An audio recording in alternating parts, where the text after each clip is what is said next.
Hi everyone, in this video we'll do the unboxing of the JBL GTO component speakers followed by the installation on a Honda Amaze.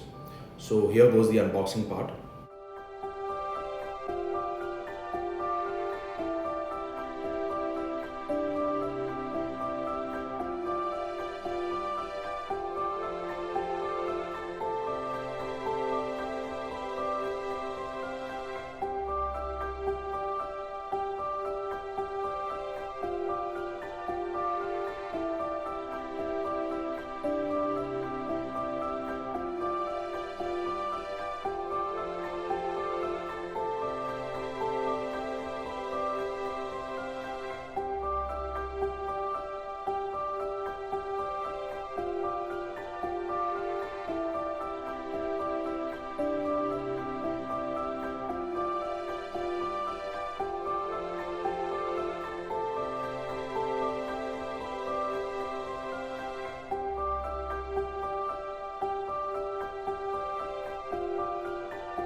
Let us now focus on the installation on the Honda Amaze.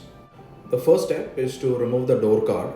To do that, you have 3 Phillips or star screws. One is located inside the door handle. There are 2 more which are located inside the door armrest trim. So you have to remove the top trim of the armrest first. You can pry it open using a trim removal tool. Once that's done, you will get access to the screws.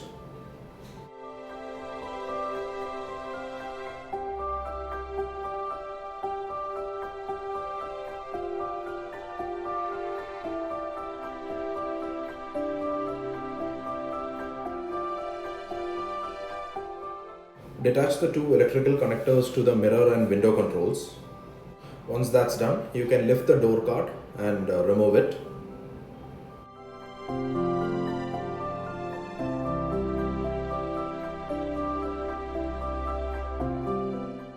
Now here you will notice that the speakers installed are not the stock speakers.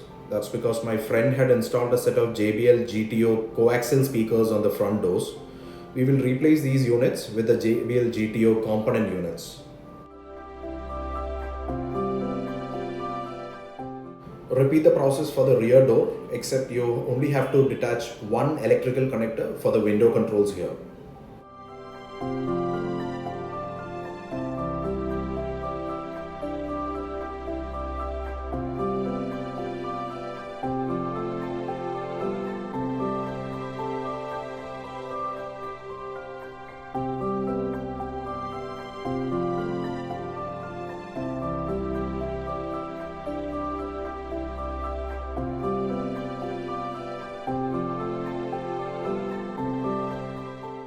The stock speaker is secured by a screw, but it is also locked in place using a plastic clip, which you will have to detach.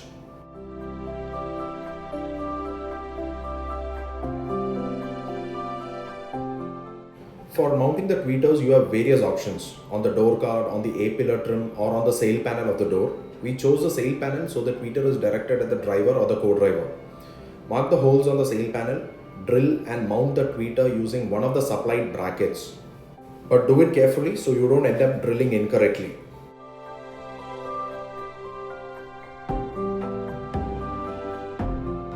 Okay guys, I cannot stress this enough. Install a set of good quality speaker spacers while installing aftermarket speakers, because if you don't use spacers and install these deep speakers, this is what you will end up with after a few years of usage. The monsoons and car washes will wreck the speakers properly. Plastic speaker spacers are also a decent alternative to MDF speakers, and I've also used spacers made of fiber from a vegetable chopping board, believe it or not. I used the bundled speaker mounting rings as a reference, marked the size on the board and got them cut. The best part, the screws won't turn forever and give a secure fit. You have to make the connections for the crossover, tweeter and the woofer. Ideally, an amp would have done justice to this setup using the woofer to its full extent, but that's saved for a future upgrade. For now, we are connecting the stock speaker output to the crossover as its input and the tweeter and the woofer to the crossover.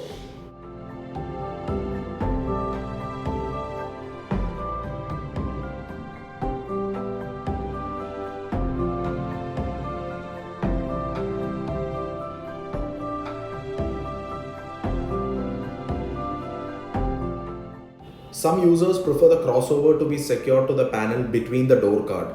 Here, the crossover is secured inside a plastic cover to protect it from water splashes, and it is secured inside the gap between the door's outer and inner panels.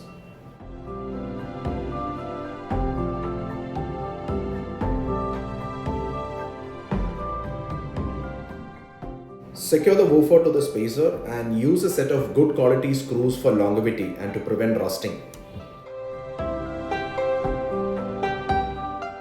Once the woofer is secured, place the door card back, give it some light dabs at all the edges so it secures with the holes properly.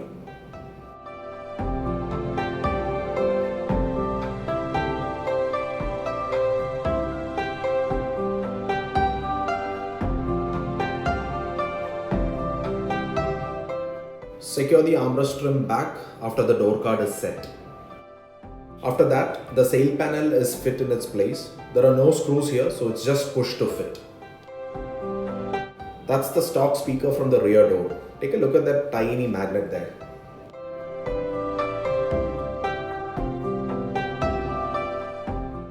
The coaxial speakers which were removed from the front doors are now installed at the rear door.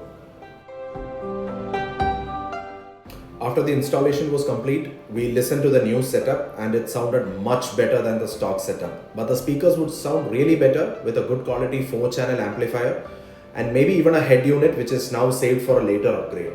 Thank you so much for watching, guys. Hope you like this.